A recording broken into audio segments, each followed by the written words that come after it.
It is Friday night and I am about to drive to Central Oregon for a wedding tomorrow night there. But I'm gonna stop and camp someplace in the Cascades near Portland or something for the night. And I figure I'll probably take some star photos. So I'm gonna do a little bit with film and we'll see how those turn out, which could be cool. But I need to get driving because I've got a lot of driving to do.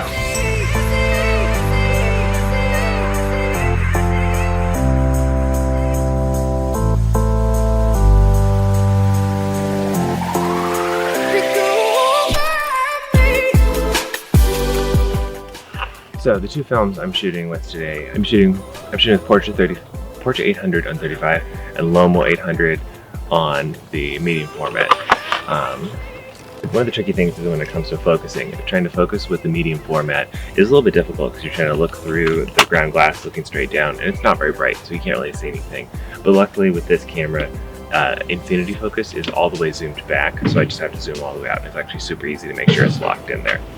Focusing with this guy on the other hand, this is a lot harder because trying to micro adjust with these kind of lenses, and the Canon lenses, they can go past infinity, which I guess is, you know, infinity and beyond. But in order to get it angled in just right, what I do is actually open up the photo app on my phone, or the camera, and then I hold it up and look through. You can kind of see right up here. Where is the little spot? I think I'll find it. But then once you look through, I'm able to zoom in on those points, and then I can make micro adjustments to make sure that the focus is nailed just right so it's totally visible and you can be hitting those star photos perfectly.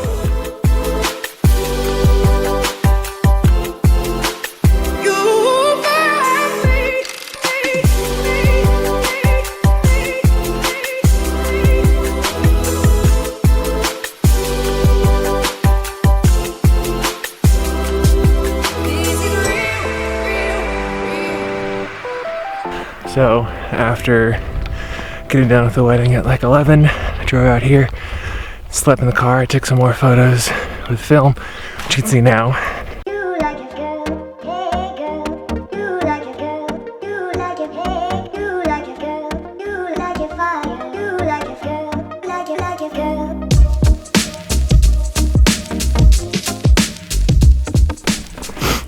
It's a really pretty night, and now getting up for a pretty glorious looking sunrise hike.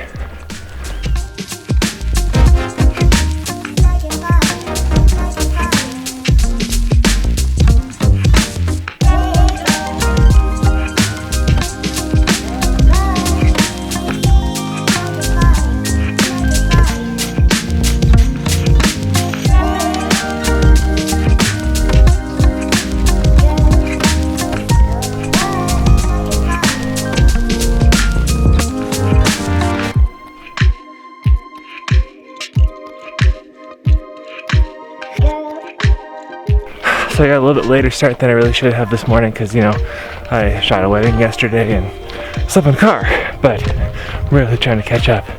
I'm getting really sweaty though.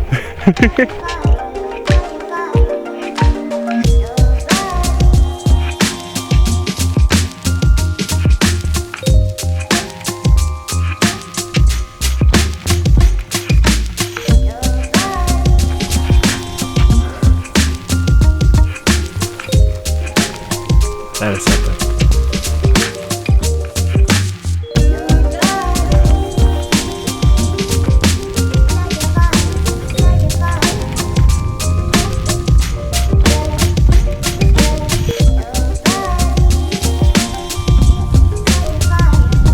Are you kidding me? Oh my goodness.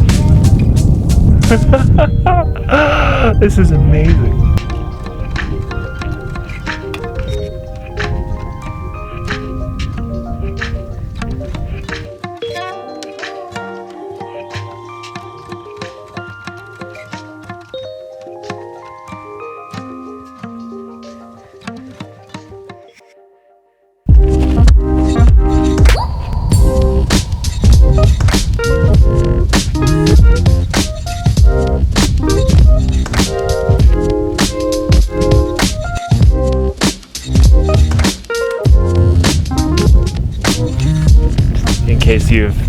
you're worried about data security or have watched Ben Taish's video on it, of course I have all the photos from yesterday's wedding with me, because I'm not stupid.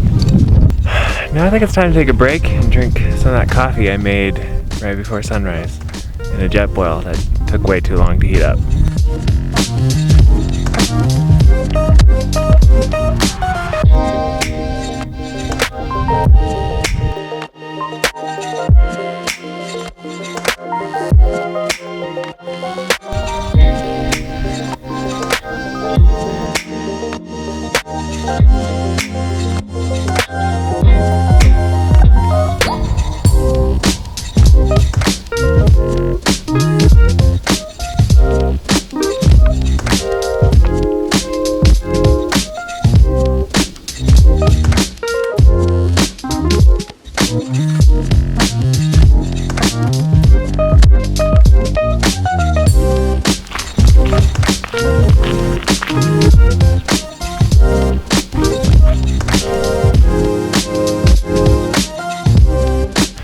And I'm back to the car. Time to go home.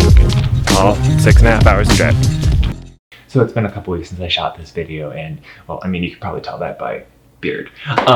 But there's two things that I really learned from it. Number one, I did not take nearly as many film photos of like film star photos as I thought I did.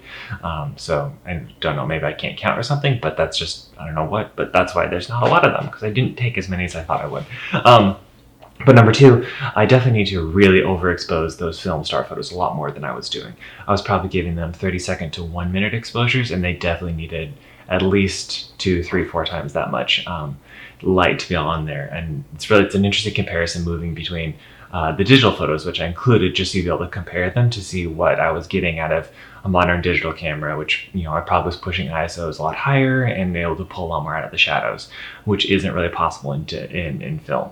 And so it's not that one's better than the other, it's just the knowledge of how do you use these tools differently. And as I'm learning how to use nighttime star photos on film, that's just a thing I've learned, and we'll have to figure out how to do better next time. But thank you for watching. Have a good day.